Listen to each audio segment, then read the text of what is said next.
ခြင်းဆိုရင်အစာကလေးကမတွေ့ကြတာကောင်းမယ်ပြည်စုံခြင်းကမင်းရဲ့မမောခြင်းတီးဆိုငါတို့ဝေးမယ်နောက်စိတ်ချမ်းနဲ့ငြိမ်သက်ခြင်းဟာဒုနီယောက်တွေဝေးကွာခြင်းရဲ့လမ်းစာခုတော့ဖြစ်ကားတဲ့ချိန်ကအရင်နီးဆုံးသူစိတ်နဲ့ကဘာကြီးရဲ့ရှိချမ်းနဲ့အနောက်ချမ်း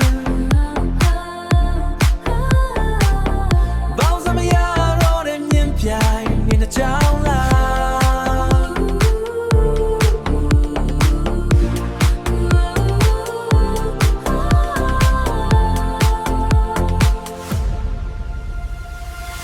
နောက်ဆက်ခြင်းမရှိတဲ့ခွေးစားလာ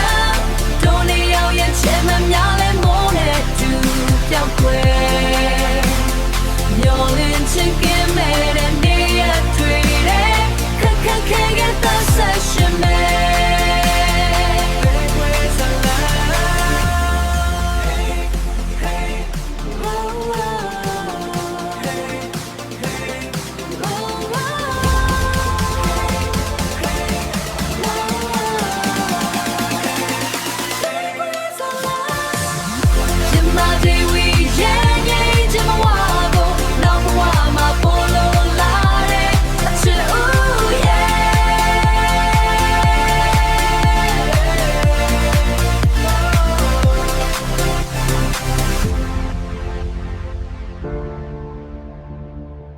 နောက်ဆက်ခြင်းမရှိတဲ့အသေးခွဲစားလာ